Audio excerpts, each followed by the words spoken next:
नमस्कार मित्रों, एक बार फिर से आपका स्वागत है हॉक फीड न्यूज में। बड़ी खबर इस वक्त, बीजेपी ने इस एक और राज्य को अपने नाम कर लिया है और भगवा लहराकर कांग्रेस का सुपड़ा साफ कर दिया है। आपको बता दूं कि देश के एक और राज्य में बीजेपी ने जीत की बाजी मार दी है और जिसके बाद कांग्रेस सन्न रह गई है। पूरी खबर बताऊंगा, लेकिन सबसे पहले मित्रों कमेंट में अगर आप बीजेपी की जीत से खुश हैं तो जय श्री राम जरूर लिखें। आपको बता दूं कि इस वक्त गृह मंत्री अमित शाह और प्रधानमंत्री मोदी के नेतृत्व में बीजेपी लगातार आगे बढ़ रही है और उत्तर से लेकर दक्षिण तक और पूरब से लेकर पश्चिम तक लगातार बीजेपी एक के बाद एक राज्य को अपने नाम करती जा रही है। पहले बिहार, उसके बाद हैदराबाद, उसके बाद पूर्वोत्तर राज्य असम और अब आपको बता दूं कि केरल, जो कि वामपंथियों का गढ़ माना जाता है, वहां भी बीजेपी ने बाजी मार ली है। पूरी खबर बताऊंगा, लेकिन जय श्री राम मित्रों जरूर लिखते रहें। आपको बता दूं कि स्थानीय निकाय चुनाव हुए केरल में और अब केरल में बीजेपी ने वामपंथ के गढ़ में भी सेंध लगा दी है। जिस तरह से भाजपा की सीटों में बढ़ोतरी हुई है, उससे यह महसूस किया जा सकता है कि वाम मोर्चे के गढ़ में सेंध लग गई है। भाजपा ने कई जगह अपना खाता खोला है और कांग्रेस समर्थित यूनाइटेड डेमोक्रेट फ्रंट के लिए स्थिति इस वक्त नाजुक चल रही है। आपको बता दूं कि बीजेपी को कितनी सीटें अब तक मिलती हुई दिखाई दे रही हैं। अगर मैं टोटल बात करूं, ग्राम पंचायत के 941 सीटें थी।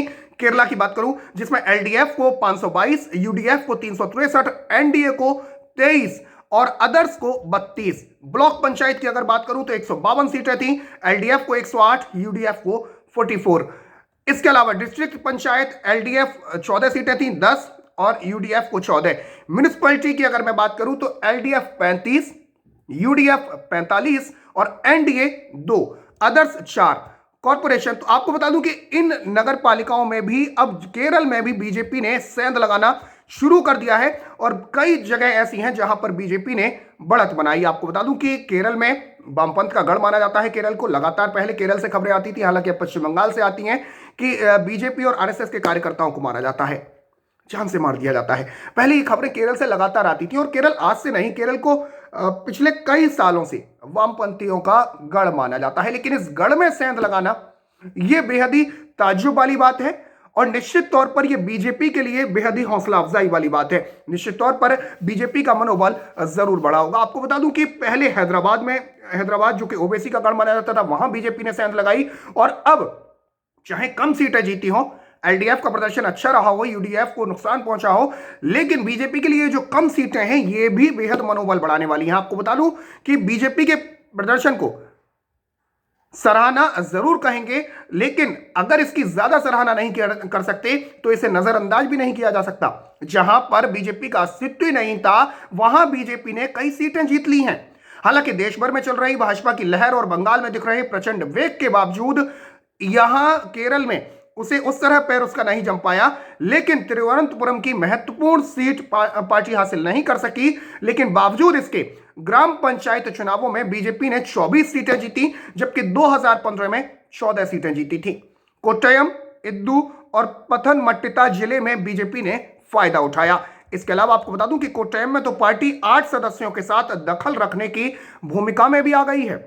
इन परिणामों से केरल के राजनीतिक विश्लेषकों की राय यह है कि किसी दल को उत्साहित या निरुत्साहित होने की जरूरत नहीं है। सभी दलों के लिए ध्यान रखने की जरूरत यह है कि स्थानीय निकाय चुनाव, विधानसभा और लोकसभा चुनाव में वोटिंग पैटर्न में काफी अंतर होता है। आपको बता दूं कि दरअसल केरल में भी अगले साल विधानसभा चुनाव होने हैं और ऐसे में स्थानीय निकाय चुनावों के ये परिणाम निश्चित तौर पर तमाम पार्टियों के लिए, हालांकि विशेषज्ञों का कहना है कि वोटिंग पैटर्न अलग अलग होता है, मुद्दे अलग अलग होते हैं स्थानीय निकाय चुनाव, ग्राम पंचायत चुनाव और विधानसभा चुनावों में, लेकिन कहीं ना कहीं ये चुनाव जो है सेमीफाइनल माने जा रहे थे और इन सेमीफाइनल में जिस तरीके से बीजेपी ने सीटें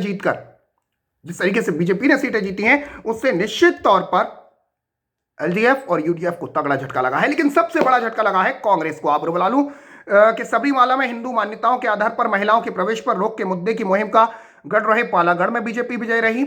इसके अलावा तिरुवनंतपुरम में बड़ी संख्या में शहरी आबादी है। बीजेपी ने अगले विधानसभा में इस गढ़ को जीतने का लक्ष्य रखा है, क्योंकि यहां पर बीजेपी दूसरे नंबर पर रही। अब बात करता हूं मैं कांग्रेस की। कांग्रेस समर्थित यूडीएफ पार्टी को गलत सहयोगियों को जोड़ने का खामियाजा भुगतना पड़ा और केरल कांग्रेस के मनी का जाना भारी पड़ा, यानी केरल कांग्रेस यानी एम के मनी का जाना भारी पड़ा और यह मुख्यमंत्री विजयन का मास्टर स्ट्रोक माना जा रहा था कि केरल कांग्रेस के जोश के मनी को ईसाई वोट यूडीएफ के पाली से काटकर एलडीएफ में चलेगा। इसका भारी खामियाजा कांग्रेस को भुगतना पड़ा।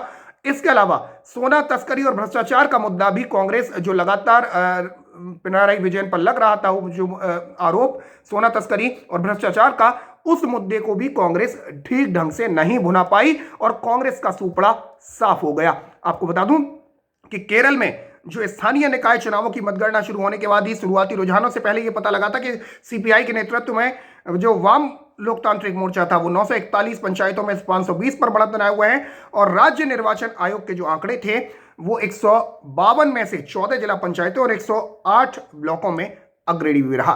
तो ये जो आंकड़े हैं निश्चित तौर पर एनडीए को, आपको बता दूं कि 14 जिस तरीके से 24 वार्ड जो एनडीए ने जीते, बीजेपी ने जीते, ये निश्चित तौर पर बेहद मनोबल बढ़ाने के लिए चीजें हैं। आपको बता दूं कि अगले साल केरल में विधानसभा चुनावों के मद्देनजर सीपीएम की अगुवाई वाले एलडीएफ, कांग्रेस के नेतृत्व वाले यूडीएफ और बीजेपी के एनडीए के लिए नतीजों को महत्वपूर्ण माना जा रहा है। केरल में 6 नगर निगम, 941 ग्राम पंचायतें, 14 जिला पंचायतें और 87 नगर पालिकाएं हैं। साल 2015 की अगर मैं बात करूं तो सत्तारूढ़ वाम मोर्चे ने 549 ग्राम पंचायतों, 90 ब्लॉक पंचायतों और 44 नगर पालिकाओं और 4 निगमों में जीत हासिल की थी। जिला पंचायत स्तर पर यूडीएफ और एलडीएफ दोनों को 7-7 सीटों पर जीत मिली थी और बीजेपी ने तिरुवनंतपुरम निगम और पलक्कड़ नगर पालिका में अच्छा प्रदर्शन किया था। लेकिन इस बार बीजेपी ने जीत की बाजी ही मार ली और 24 सीटें अपने नाम कर ली। तो निश्चित तौर पर यह बीजेपी के लिए एक बेहतरीन खबर इसे कह सकते हैं। साथ ही साथ आपको बता दूं कि लगातार जिस तरीके से बीजेपी बढ़ रही है, पहले हमने बिहार देखा, बिहार के बाद हमने हैदराबाद देखा जहां पर वोटिंग ईवीएम से नहीं हुई थी, बैलेट से हुई थी। जो तो लोग कहते थे कि ईवीएम हैक करवाई जा रही है, तो ईवीएम हैक नहीं, ये लोग हैक हो चुके हैं। ओवैसी का गढ़ माना जाता था हैदराबाद को और वहां पर बीजेपी ने जीत का डंका बजा दिया। इतनी कल्पना ओवैसी ने भी नहीं की थी। 3 सीटों से 45 सीटों पर बीजेपी पहुंच गई, तो ये बीजेपी के लिए बेहद बेहतरीन रहा। उसके बाद पूर्वोत्तर राज्यों की मैं बात करूं, असम में बीटीसी के इलेक्शन हुआ और बीटीसी के इलेक्शन में बीजेपी ने बाजी मार ली, यहां तक कि अपना चेयरमैन नियुक्त करा दिया। जो जिस दल के साथ उसका गठबंधन था उस गठबंधन को तोड़ा, नए दल के साथ गठबंधन किया और नए दल के साथ गठबंधन करने के बाद असम में भी धूम मचा दी। और अब केरल की बारी। यहां कभी किसी ने सोचा नहीं था कि केरल में भी बीजेपी कुछ सीटें जीत पाएगी। मैं कहता हूं भले 24 सीटें जीती हैं, लेकिन ये 24 हैं, ये बेहद ही महत्वपूर्ण कही जा सकती हैं और 3 से 45 और 3 से 300 कैसे करनी है ये बीजेपी अच्छी तरह जानती है।